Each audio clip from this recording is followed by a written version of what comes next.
Whoa. Whoa. It's been a while since I've been live, huh? Perhaps, maybe I should probably talk about that. Perhaps. Just perhaps.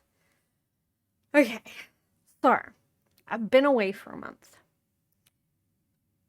Mostly because of, like, hormone changes. I got super mega ultra depressed, so that's why I was away for, like, half of that time, like 2 to 3 weeks. Was not doing it. But before we get into it, I really want to express my gratitude. The fact that everyone here just kind of accepts me for who I am in the moment, and having this space where people aren't bothered by my inconsistencies has really meant a lot to me. And I don't know, yeah, it really means a lot to me. Anyways, getting into it. Yes, the hormone changes made me super duper depressed, but also streaming in general from this point on is going to be even more irregular than it has been in the past. Partly because of my own health issues, and partly because I share a space with somebody else that also has pretty major health issues. Now, my health is relatively stable. I can't be upright for an extended period of time, but other than that, like, I'm pretty alright. I have to sleep a lot more than I'd like, but you know, it's not too bad in the grand scheme of things. I have some breathing issues, whatever. Still breathing though, right? So I'll take it. However, the person that I live with, who's like my adopted mother or like stepmother or however you want to say it, has significant health issues that have just kind of been getting worse for her. And when she is resting, I don't want to wake her up. And she has to rest a lot because she's in a lot of pain at the moment. So that's pretty much the main reason why I haven't been streaming for like the past month. is just that depression because hormone changes and like health stuff, not necessarily mine, mind you. Like, there's a lot of health stuff going on in my family, including like my, I guess, mother and grandparents and stuff. But we're all right. We're slogging through. I started streaming to share the joy of games or whatever it is with people and hopefully connect over those things, right? And I found that has been a point of connection. Like, people pop in and there's no pressure on anything. There's no, I guess, like, permanence in some ways, because it's all parasocial for the most part, right? So you can just like drift in and out as you feel up to it. And that sort of atmosphere of being able to just pop in and out whenever you feel like, I found that helpful when I was going through a lot of stuff. And so I wanted to do that for other people as well. Most recently, like a couple of years ago, with like grieving from deaths that happened and whatnot, it hit home more than ever. Like, I was watching so many Twitch streams, so many different types too, like DJs and just like gameplay and crafters and like that puzzle lady and like all sorts of different types of streams. Like wildlife streams, all of it. And I really appreciated that because I didn't want to actually talk to anyone, but I didn't want to be alone either. And being able to just type hi in a Twitch stream every now and again, even though I was lurking most of the time, when I did decide to say hi or whatever, sometimes people would acknowledge me. And that's kind of all I wanted and needed in those moments. And it got me through a lot, even though it's like not that deep, not that serious to most people. Like, it really meant a lot to me. And I'm kind of hoping that, like, maybe I can provide that sort of cozy, comfortable space for other people as well. Getting into the title of this stream. Trigger warning, everything. Yeah, kind of. Like, how I got here, I guess, the whole journey to VTubing. I wasn't originally a VTuber. I've gone under many different names on the internet, many different times, like 4 or 5 different iterations online. At one point, I was talking about dissociative identity disorder stuff on YouTube and on a variety of other platforms as well, but mainly YouTube. And I ended up deleting all of that. Like, people, I didn't get that much attention, but the people that found me, it was a mix of people who really needed to hear what I was saying and people who just wanted to be dicks. And I wasn't having a bar of that. I wasn't up to it, so I deleted it all for my sanity. Worked out for the best in the end. And then I went through a phase of playing League. All of this is like flesh tuber. Showing my face. None of this hiding my identity stuff. Various different iterations of playing various different games. It was arcade, like, first of all, League of Legends, then arcade, Black Desert Online, like, really into MMOs for a hot minute. And then, around 2020, I found V-Roid Studio and V-Magic Mirror, and I started VTubing. And this is, like, I don't even know what iteration we're on now. But it's beautiful. Like, I don't have to worry as much, I suppose. It gives me a freedom to portray myself in an idealistic way. And I enjoy that. And people seem to really enjoy that. And that's great. So, the theming of this channel, as you've noticed, is very starry. It's very rainbow. It's very spacey. Clouds, pearlescent, all of that sort of thing. And a lot of that theming comes from my mental health journey, to be quite frank, because with dissociative identity disorder and like how my mental health has been, I space out a lot. I'm very forgetful. I struggle with reality, not quite related to dissociative identity disorder on that one. But like my mental health has been a mess, and I've always felt this really large disconnect with everybody else. And I like the idea of space because it's right there. It's literally right there. We are in it. The earth is in it. The people are in it. But at the same time, it's so big and everything is so far away. But it's also so close. And that's really what inspired this whole, well, everything you see, really, right? So all the stars, all the clouds, like all of the, I guess, dreamy, almost dreamlike atmosphere, idealized version of space, I suppose. That really comes down with that.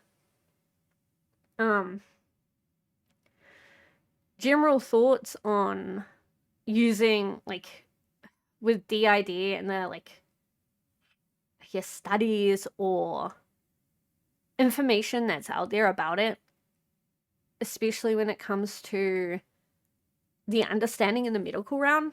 I get it. It can be useful, especially in a therapy setting, or to help process, like, mentally what's going on.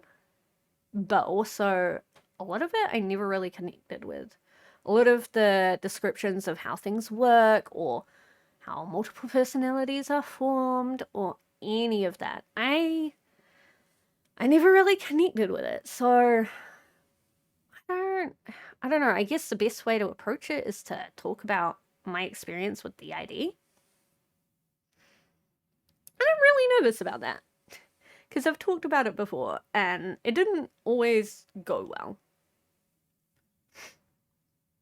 So the thing about DID, or like multiple personalities born of trauma, I'm sure this is probably true of other dissociative disorders that have this sort of symptom, is you don't remember stuff, right? Like amnesia. And when people think of amnesia, they often think that it would be obvious and noticeable. But sometimes, or a lot of the time, you don't really realize it. Especially when you're younger. Because it's all you've ever known, right? So for a good chunk of your life, you've been living like this. You don't think it's weird. And quite often, you have to wait until it's pointed out to you. I got pretty lucky in the sense I kind of cottoned on that something was wrong really early on in high school. And I also got really lucky that I had a really good school counselor, which I could open up to. And worked through some of it, but ultimately I got referred to a medical professional at the hospital. Oh, I'm so nervous. School counselor was Pog. Agree. I got really lucky with that particular school counselor. The first school counselors I saw were not good. The very first one, one of the high schools I went to, so bad, horrible, betrayed my trust, blah, blah, blah. And you would think by having such a bad first experience with the first school counselor that when I changed schools and had the opportunity to talk to a variety of school counselors, that I might have been reluctant. But honestly, I wasn't, because I knew I needed help. Like, that much I kind of figured it out pretty early on, like young teenage years. So I got lucky. The not second school counselor, but the third school counselor I talked to was really, really good. The second one wasn't bad, mind you. Just like not a good fit, and I was lucky there were multiple school counselors at the high school that I went to that time. So, yeah, I ended up with a really good school counselor. I was just talking about the stuff I was going through, got referred to the hospital. The guy at the hospital was like, hey, yeah, there's something going on here, but I don't know what. I ended up moving cities and eventually got diagnosed with dissociative identity disorder and a bunch of other stuff after moving cities, like when I was a young adult in my early 20s. Now, the process of that was when I was in high school, I realized that I was not remembering things. And it was more than the average person was forgetting. Like, I was failing to remember stuff that happened sometimes just 10 minutes ago. And it was really concerning for me. I didn't really know what was going on. But I noticed it because we were trying to do exams. And memory is kind of important for serious exams. Like, knowing things in general is a lot easier, like, for tests and stuff when you're younger, right? So primary school, intermediate, all of that was fine. But things get harder as you get older in schooling, and as things got harder, I was having a harder time trying to remember anything. Obviously, now we know it's because of the dissociative identity disorder, but I didn't know that at the time. And it was just like, it was really infuriating because I was trying my best. And I could not remember. Like, I did all of the things that you're supposed to do to help try remember things, like write things down manually and like use flashcards. And there's like ways to study where you study for a set period of time and then you take like a little break and then you go back and study again, and like all of that. And none of it really helped. And there was weird writing in my books. Like, it wasn't just my writing, it was lots of different writing. And it's like, okay, yeah, I never really thought about it before because that's just like my normal. But I should probably figure that out. Like, I'm learning that that's not normal for most people. So, talk to the counselor about it. And yeah, like, eventually it did get figured out, but it got worse before it got better. My biological mother, to say she was a bit of a dick is like very oversimplifying it. She put me in a position where I was basically dying. Like, I was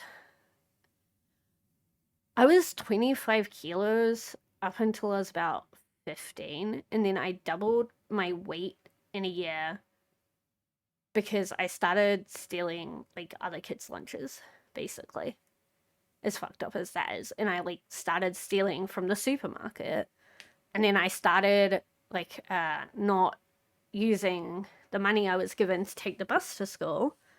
And I was walking into town and I was using it to buy one packet of chocolate chips. And I would eat a little bit of those chocolate chips each day throughout the week. And instead of spending the money on the bus, I would walk into town, do that, and then walk to the bus stop in town because there was free buses after all of the school kids were in school. So I would miss the first part of the like school day, but I could afford with that bus money chocolate chips, which kept me alive. So I doubled my weight that year. But things weren't getting better, things were getting worse because I was doing all of this and my mum was very controlling, as you can imagine. So basically, other than school, I was completely isolated. Like, I was forced to stay inside, like, basically stare at a wall. Well, I mean, quite literally most of the time, to be quite honest. And I was only allowed to wear my school uniform. And it was really rough. And it was driving me bonkers, and I didn't really realize it at the time. but I had already asked for help. This is the thing that is probably like the most upsetting part is like when you're little, they tell you to ask for help if things are wrong or something like that. And so I did. When I was really little, when I was like only 5 or 6 years old, I realized that things were wrong, but I couldn't quite put my finger on it. But it was like, I felt like there was information that I shouldn't share about my life. So I shared this information with some teachers at the primary school I was going to. And the police made a visit and they asked my mum about it. And they didn't talk to me at all. Which I don't think that's how things were supposed to be handled, but this was like many decades ago. For context, I am in my 30s. And so a lot of the stuff that happened during a time where I guess awareness wasn't as robust, is probably the best way of saying it. People were more willing to cut corners, not because, like, even with, like, police or trying to look after kids in the system and whatnot, for a variety of different reasons, really. One of them is definitely that nobody really wants to believe that anyone would put their kid through that. Nobody wants to believe that a parent could do that to a child, but it happens sometimes. And honestly, I probably should have been taken off my mother. And that's unfortunate. Like, my father's side of the family wasn't in my life. And my mother's parents, I mean, I have a lot of complicated feelings with them. They were working, like, a lot. They worked really hard. They were always working various different jobs, really. And they didn't have much time off. If you hear anything in the background, that's my stepmom or like adopted mum talking to the cat. But yeah, like my mom's parents, my grandparents didn't have much time off, so they didn't really see much of it firsthand, if any of it, because they also didn't live nearby. And then when my great grandmother would say anything, it was like my great grandmother's word against my mother's word. And this is my grandmother's and grandfather's child, right? So as conflicted as I feel about it, I kind of get it, because nobody really wants to believe that their child could do that to another human being, let alone their child. Like, that's your grandchild, right? So it was kind of a lot, but this all accumulated, and like I asked for help. The cops didn't really talk to me. They talked to my mom. They fucked off. Like, I said a lot of things to teachers, and the teachers were concerned, but my mom was telling them something completely different, and for some reason they always would believe my mother, which is neither here nor there. But all of this not being listened to, nobody helping me when I asked for help, accumulated and like all built up over the years into this like feeling of betrayal from everyone around me. And then of course, as you grow older, I wasn't getting socialized properly because I was completely isolated. So I had negative rating on social skills.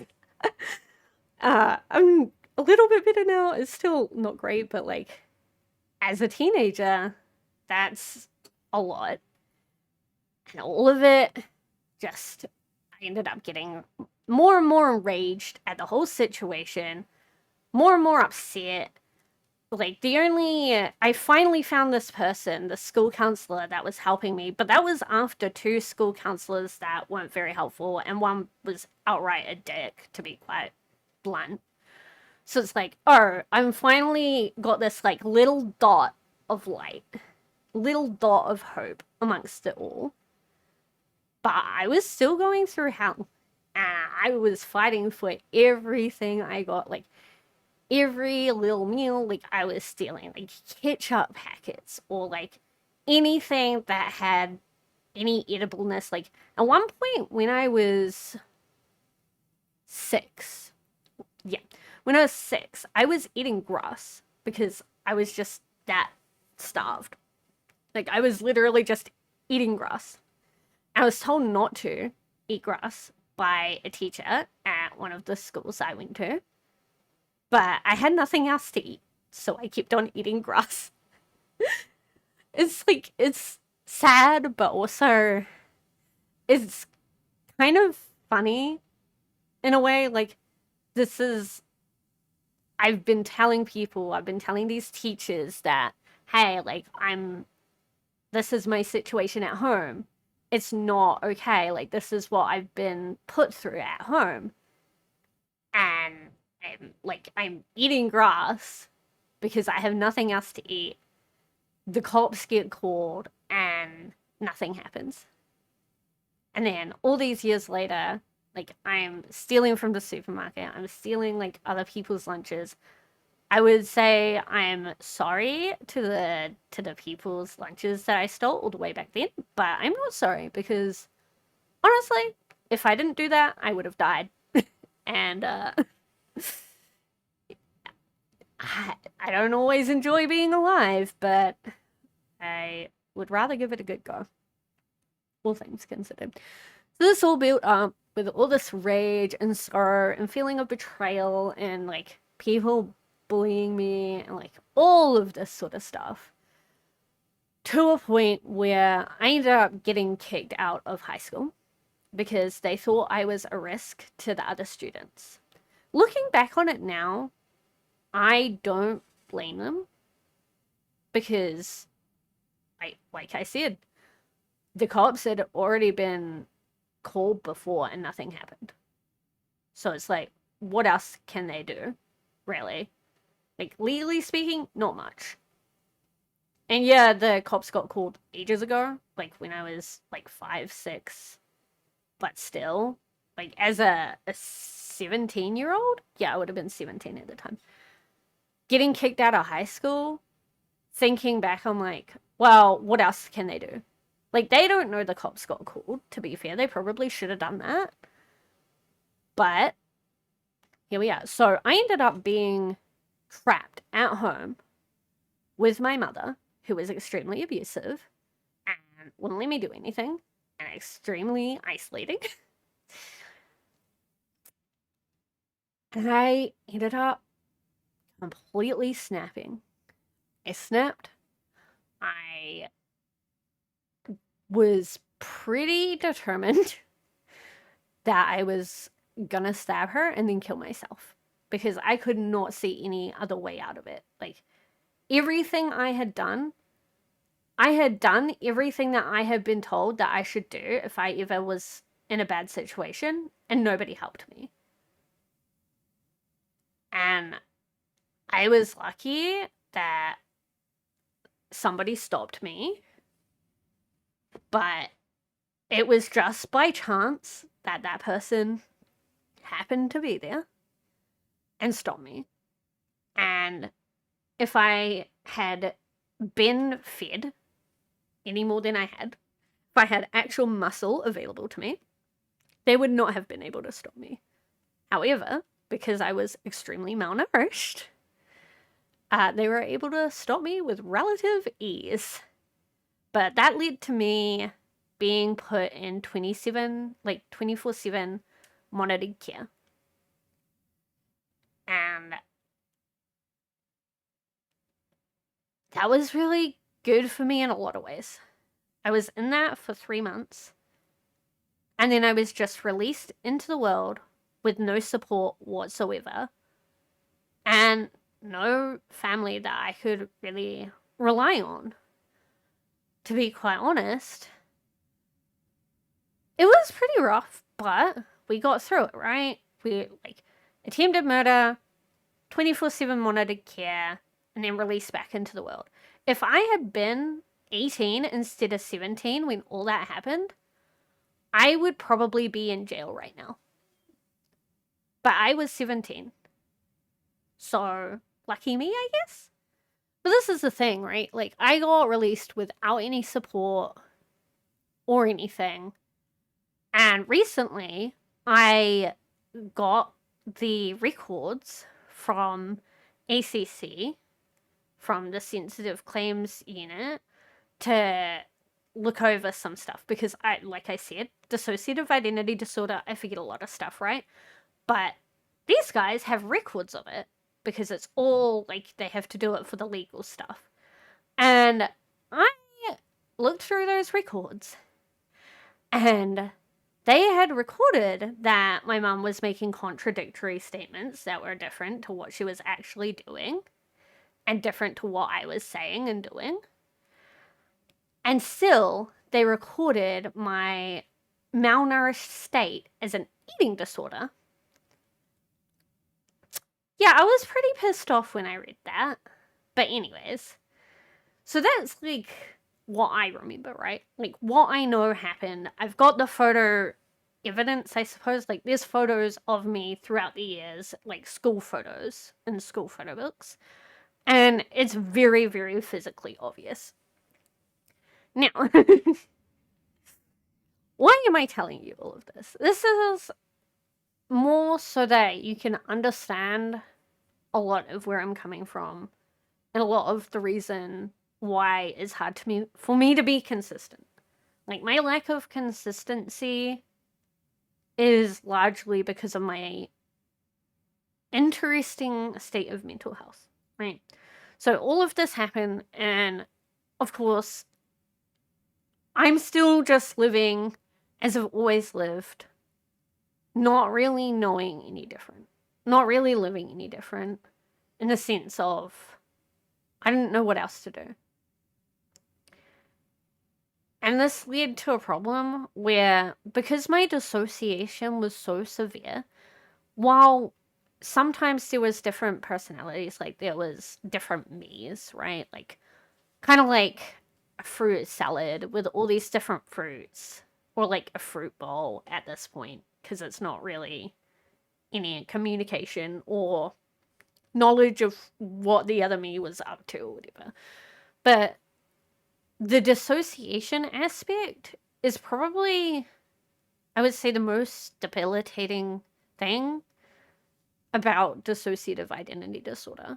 Because for a long time, I was so badly dissociated and non-functional, where I was just spending days basically not existing, staring at the ceiling, staring at the wall, staring at God knows what, just wherever I had been planted down, wherever I sat down, or wherever I was moved to, like, by other people or what, I don't know. But just, like, in that state, not functioning. Like, not aware if I had to, like, drink water or go to the loo or eat or anything. And I would spend days in these sorts of prolonged, basically catatonic states. And it was really, really rough. But we got through it. And, like, this is all on the journey of, like, how I got to this point as a VTuber, right? And why I chose this space theme, and a lot of the experiences of dissociative identity disorder online, or even in real life, there's, like, a couple of people in real life that I know that have it. Their experiences often feel so different. It feels so alien to me. The human experience in general feels so alien to me. And it's rough, because it's, like, it makes it really hard to connect with people. But I'm sure that there are people that maybe maybe this experience that I'm talking about is what they're going through or is relatable to them. Like, I was very catatonic for a while. Like, I don't know if that's really the right word for it, but like non-functioning, completely out of it, completely like nobody home behind the eyes. Like just TV static basically. But I don't remember that.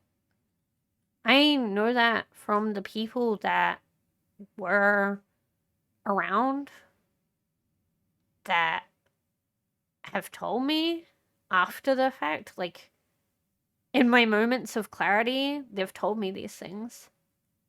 And it doesn't sound right. I'm like, no. But it's the truth and it sucks. And I know there's a lot of people with dissociative identity disorder that freak out and they get scared about the experience, but that's always been my experience. So getting the diagnosis did not freak me out. It's just like, oh, yay, now I can go look up on YouTube or look up on Google, like, this thing that I've been diagnosed with and see if there's anything that other people have done that helps them. So I did that.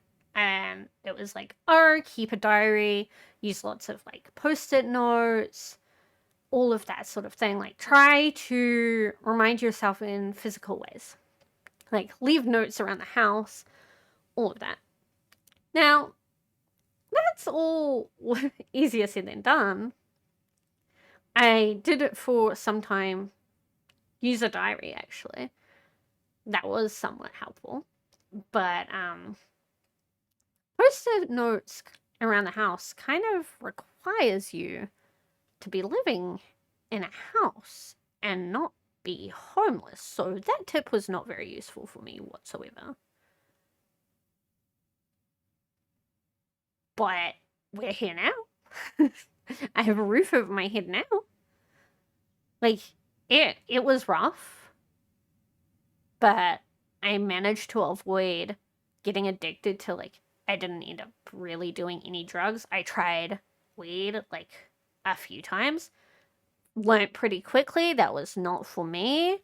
I'm already quite a paranoid person, and that just, nope, not a good mix. So, would definitely recommend avoiding that if you're paranoid or susceptible to it.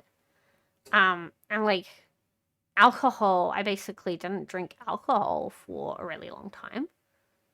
So I didn't really get addicted to anything like that. I did do smoking cigarettes.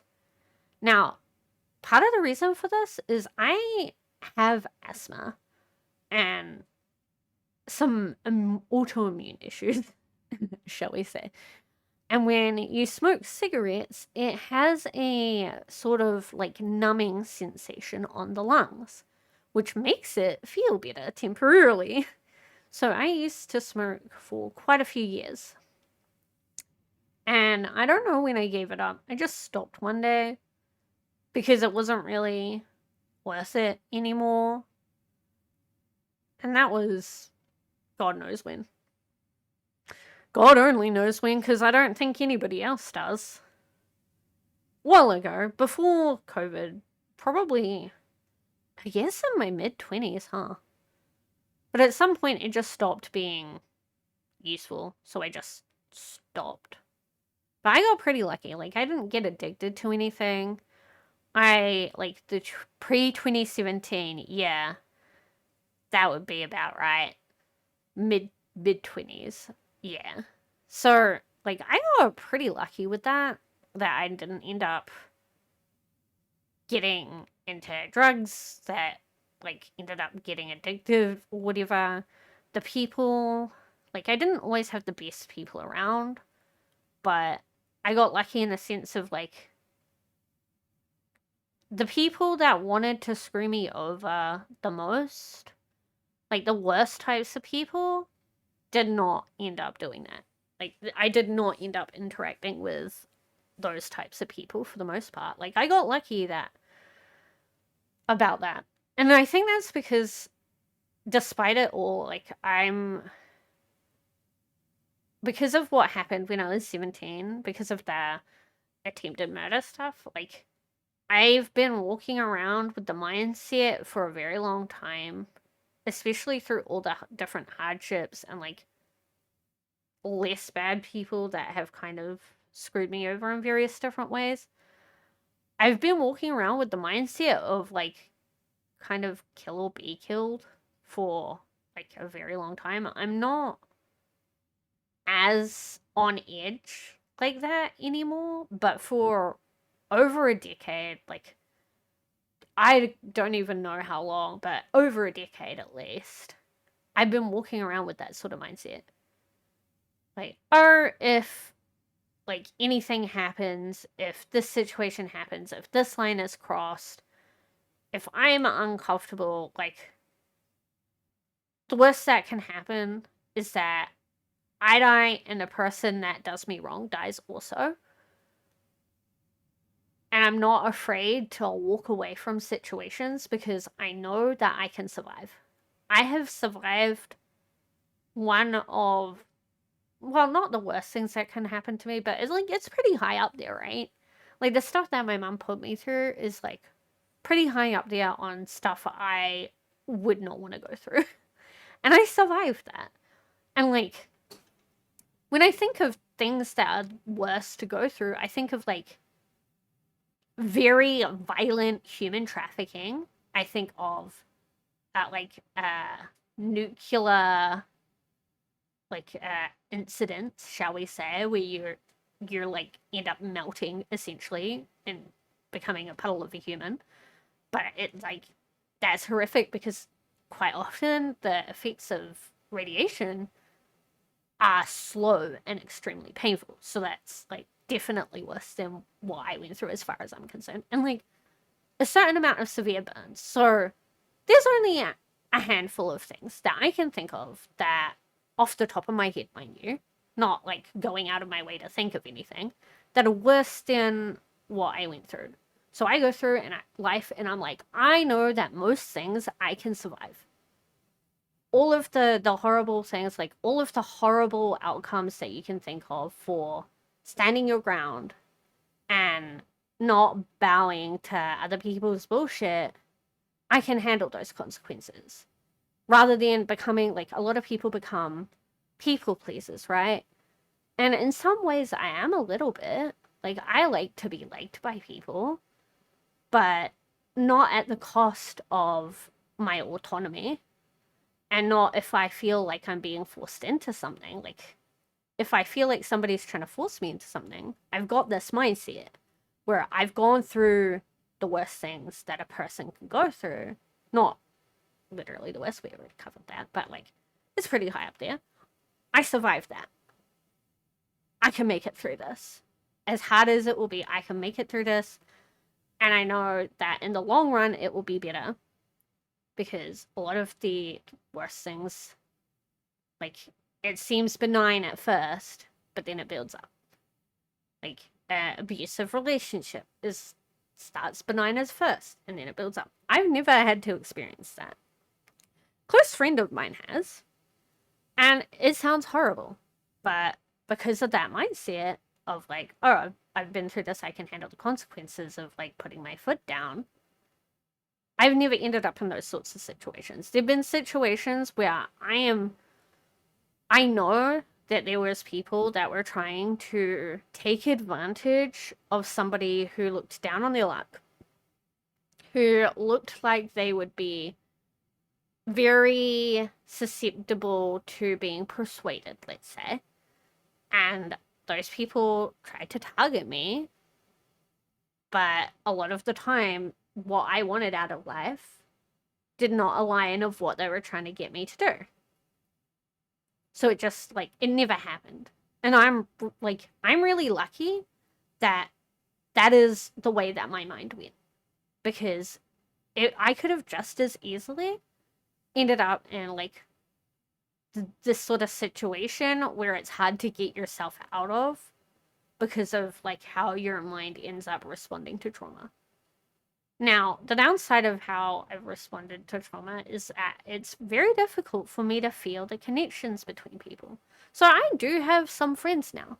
I have some friends, and they're generally really good friends. Like, I'm very lucky that I have good people in my life now. But I don't always feel those connections. And sometimes it can be not feeling that connection for a long time. And when I was younger, I didn't realize that a lot of that issue was because of the stuff that I went through. So when I was younger, I thought it was because, like, this not feeling the connections between people thing, I thought it was because, like, the people weren't, like, they didn't care. And they weren't showing that they cared, which, like, in some instances was kind of true. There are a lot of people that are fairly indifferent towards your existence. But in some cases, like, one or two people out of, like, the dozens or so that you'll meet or, like, try to connect with, it's doing a disservice to both yourself and them, because it's not that they don't care a lot of the time. Like, these very few people, they do actually care, but you're just not feeling it because of your trauma response, and it makes it really hard to make friends and then maintain those friendships, because you're getting upset because you can't feel this human connection, and then they're, like, feeling hurt because you're acting in a way that's like, oh, you don't even care about them. And it just, like, it kind of is this, it eats itself. It's just cyclical. And it sucks because it's like you need people during those times more than ever. And it took me a while to figure out that a lot of the problem was me. But also, there are a lot of people who don't care, that are indifferent, that are just there out of convenience. And some of the best friendships can start like that. Like, they don't have to stay that way forever. But then some friendships will stay that way forever. Most friendships are born out of convenience. And most will stay that way. And it's not necessarily a bad thing, but it feels so bad when you don't have anything more meaningful. And especially when you struggle with connecting with people. So I do think that's, like, a big part of why I'm the way I am. Why I tend to get really, like, I don't really like it too much when connection is, like, the attempt at connecting with another person is not on my terms. I like things to be on my terms, which is why I tend to use, like, hello, this Twitch channel as an example, or the Discord. I'll spend time in common areas that are public, like semi-public or public spaces, when I want to interact with people, because I don't feel comfortable, like, DMing somebody, or, like, I don't like it when people DM me. If, like, first, when it comes to building up a friendship from an acquaintanceship, right? I'll spend a lot of time in these common areas because of that, because I need it to be on my terms, but also I need it to be on their terms too. And these common areas, whether it be like a library or a Twitch stream or a Discord server, these shared spaces allow me to be like, hey, yeah, I'm here, I'm open to talking. And it also allows the other person to not feel obligated to turn up, because a lot of these common spaces aren't just, like, empty. There's stuff to do. There's, like, books to read, or other people to talk to, or, like, art to share. And I highly value that as part of why I stream as well, but it's not the primary reason at all. I don't know. I'm kind of rambling. I've been feeling it a lot, especially when it comes to the dissociative identity disorder stuff.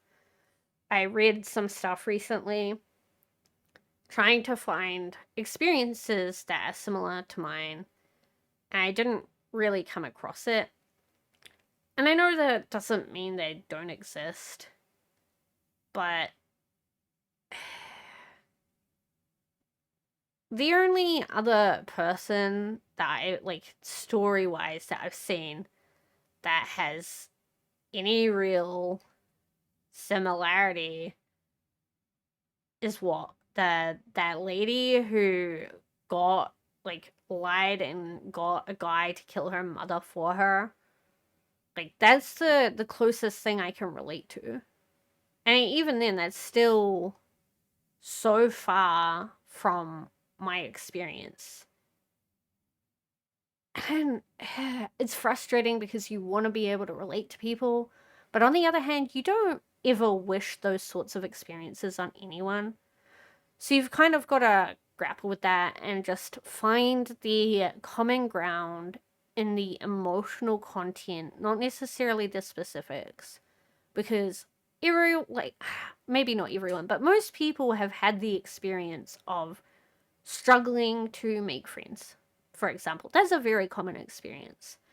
And yeah, the circumstances with me are different, but at least I can try connect over that, or the like not feeling connected to the people around you. Like there are a lot of people who say are depressed that have similar experiences to me. And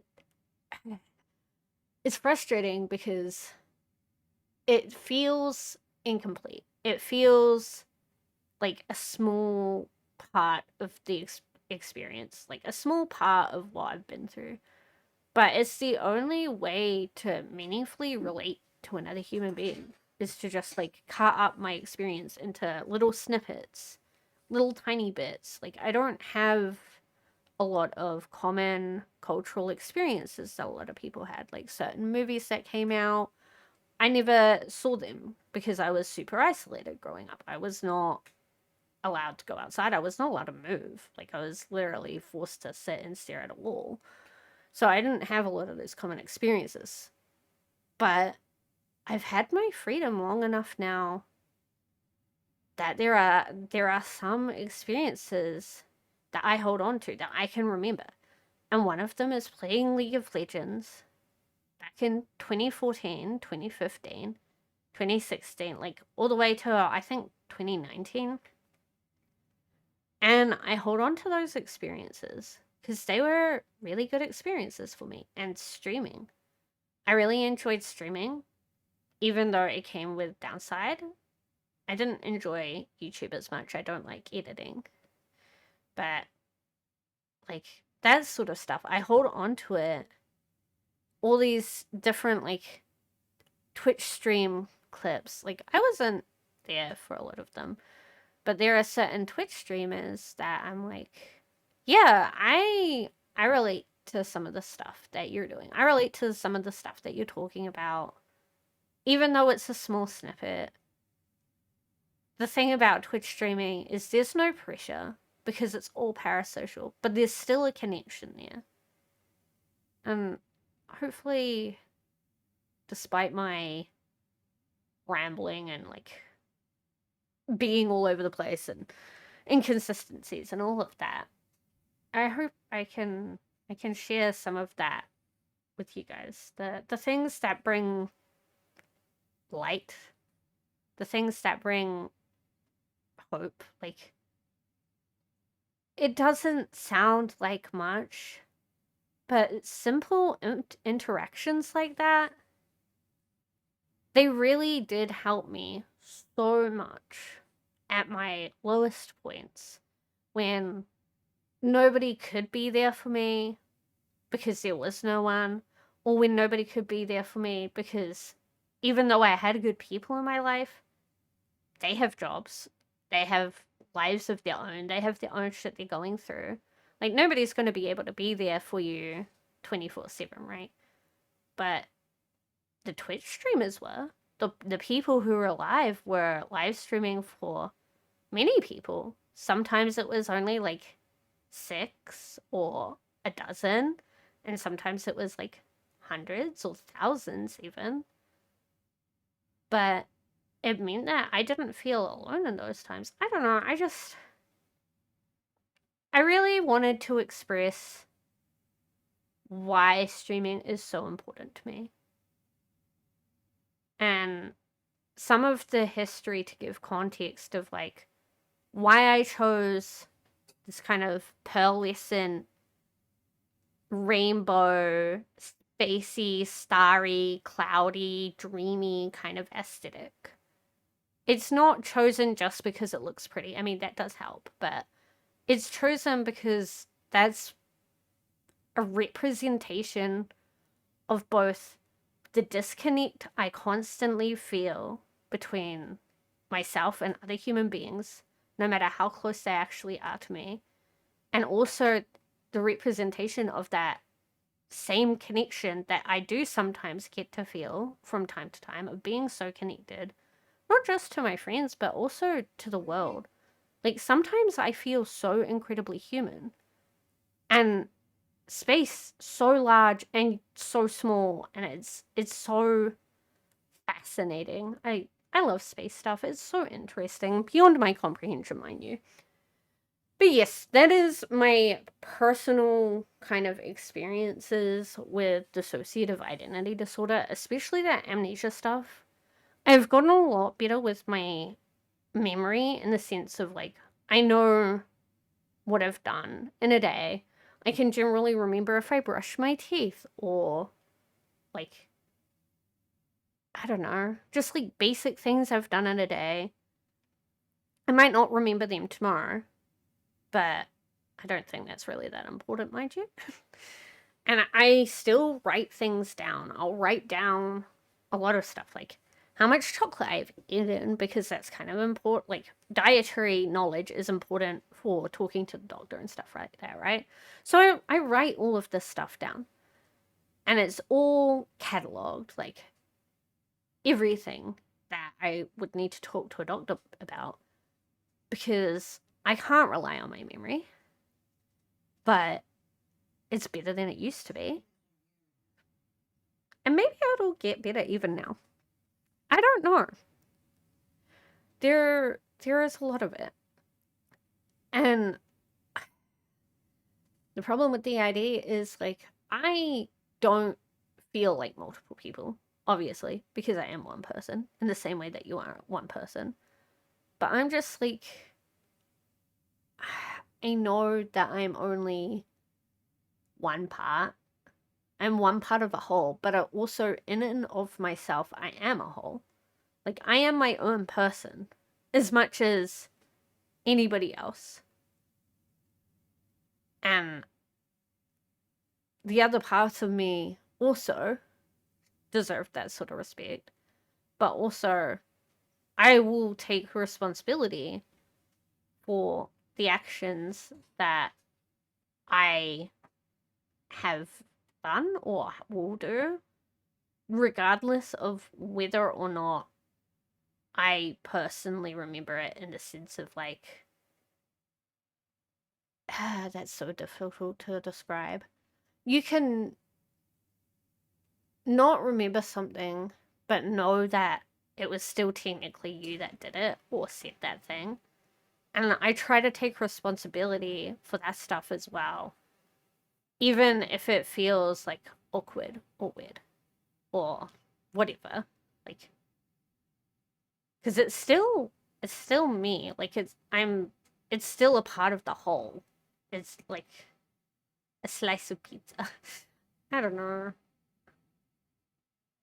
I'm feeling a lot. I've been going through it, and I just kind of wanted to have a chit chat, maybe stream or something more fun another day.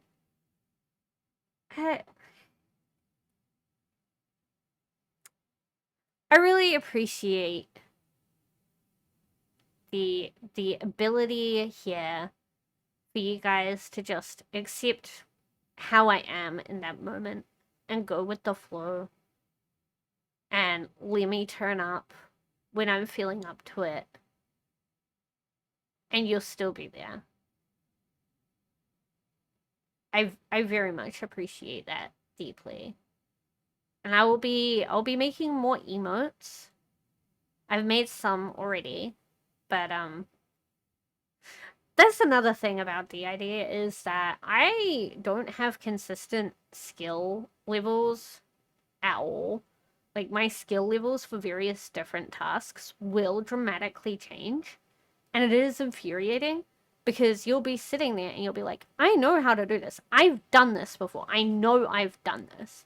I did this 2 weeks ago to this standard. And then you'll be sitting there and drawing a circle.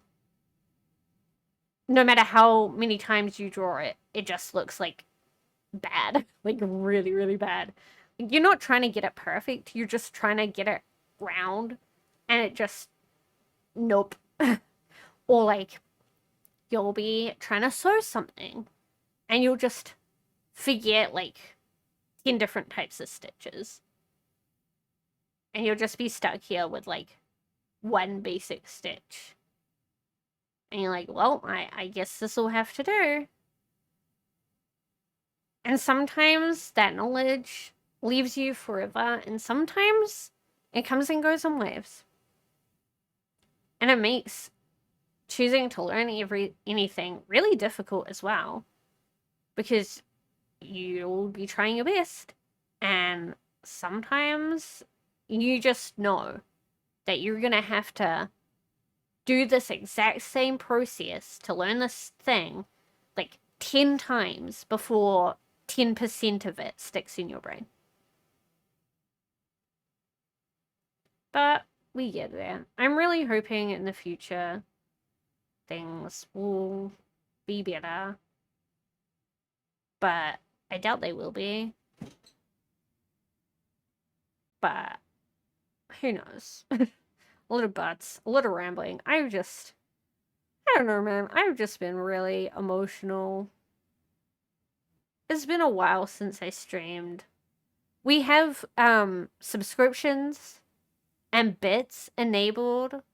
You can subscribe and gift bits if you want. I don't have anything fun for the bits yet to spend bits on. I'll have to think of something like that. But first priority I want to get up is subscription emotes. We have follower emotes up right now. I'm working on the last follower emote right now. It is going to be a ban hammer one for when those pesky little bots come in being like, you can get viewers here. No. I will have a ban hammer emote. I'm working on that right now. So that will be good. And I have a list of emotes that I want to make both animated and non-animated ones. I'm learning animation in Sprite. It's intuitive. Like, it makes sense to me, but it is pixel art. So we might be overhauling everything shortly in a more pixel art style. I would say I am very inspired by Kitty-chan, a French VTuber, and she does like song covers and stuff on YouTube. And also there's a pixel artist on Tumblr. There's a few actually.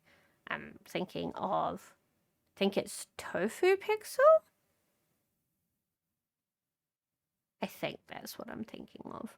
There's quite a lot of very talented pixel artists, but those are the two that have made me want to try pixel art, and I'm really glad I did. I'm having a lot of fun making stuff, so you'll notice that the sub badges will be pixel, though I didn't make those in Aspirite. I tried to make those in Critter to see if I could achieve the same sort of thing, but the sub badges are a pixel. They're little clouds, and then they get a rainbow. And if you get a tier 2 or tier 3, Tier 2, it adds a little star in the bottom left-hand corner. In Tier 3, it adds a rocket. Like, you're going up to the stars and into space. I don't know. I think it's really cute. I'm really happy with how it turned out. I'm thinking of doing... I know I just put these buttons, these cloud, like rainbow cloud buttons recently. But after the emotes, I'm thinking of redoing everything. The overlay, background, all of the buttons, like the panels, and the like offline and banner and everything on Twitch. I'm thinking of redoing those as well. I think that might be fun. But that'll probably be a long time away. And, well, I mean, after all we've talked about, there's a good chance that I might not ever get around to it. Let's be realistic. But I'll hope for it. I'm hoping to move at some point. I'm saving up all of my pennies to move house, but the problem with that is the moving costs are so much.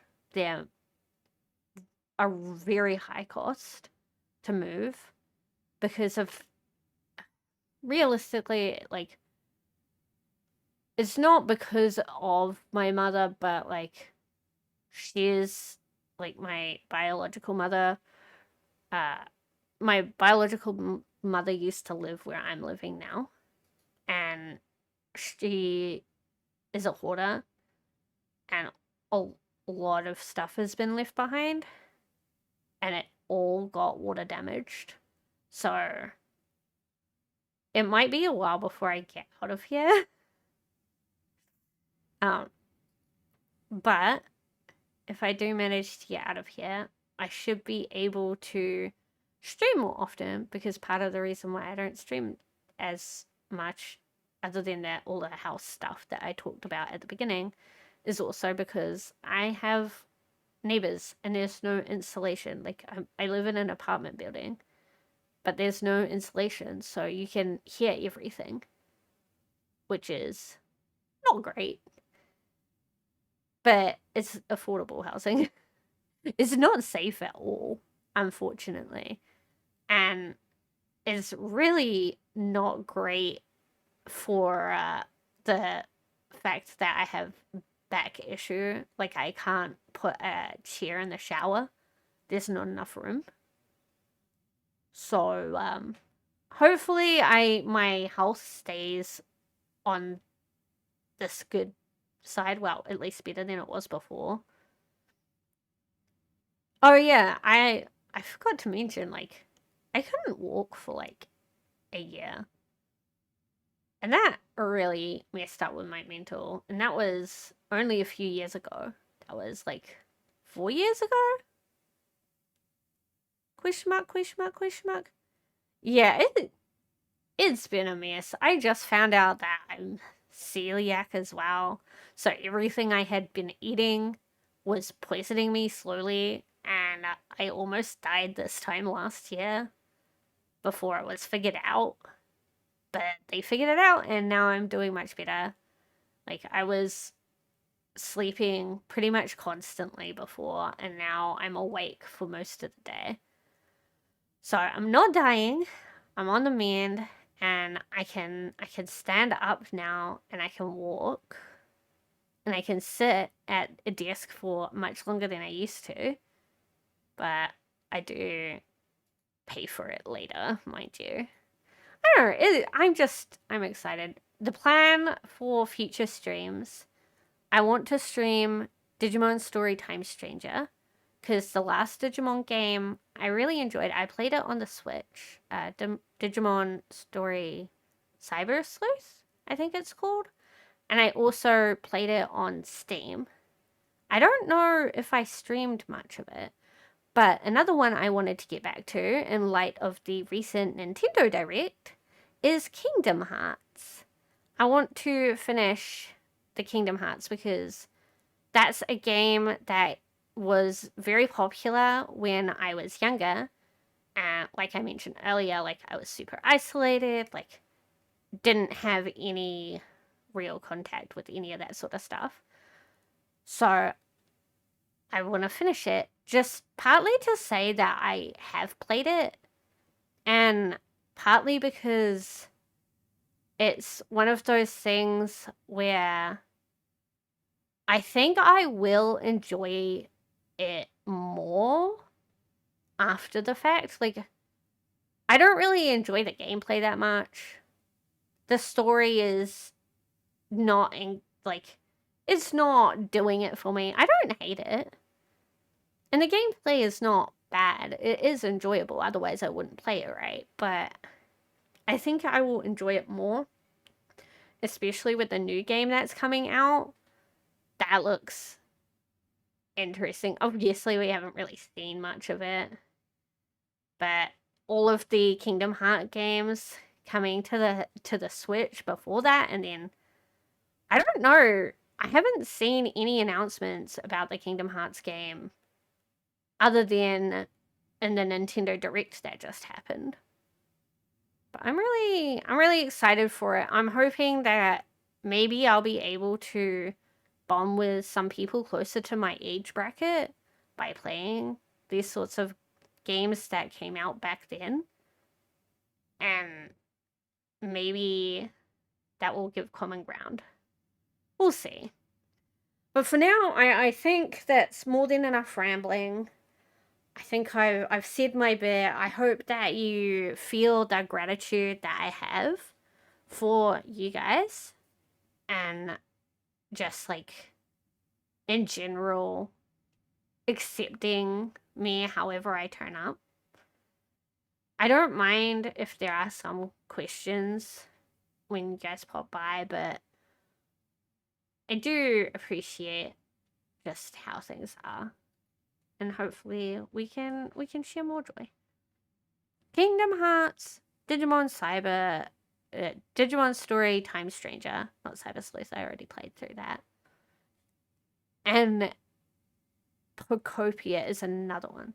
I did also want to play Tomodachi Life, Living the Dream. That also looks really fun. But I don't think I want to play that on stream. I think I want to play that off stream, because I don't really want to get funny, like super funny with it. I just want to be a little bit funny with it, and I don't think that would be very entertaining for stream. But I do want to play Pocopia on stream. There's also a new Pocopia update coming out, so by the time I get round to it, it should be very good. Anyways, thank you for listening. I would say I'm sorry for rambling, but I'm not. I think I'll end it here. I don't want to say I love you guys, because that's not really true, but I do appreciate all of you, like, to a significant degree. We might be strangers, but we're strangers that get to connect for more than a moment when it is convenient for both parties. And I think that is worth celebrating as much as any other connection that two humans have. Thank you for watching. I'll see you when I see you, or more accurately, you'll see me when you see me. Bye.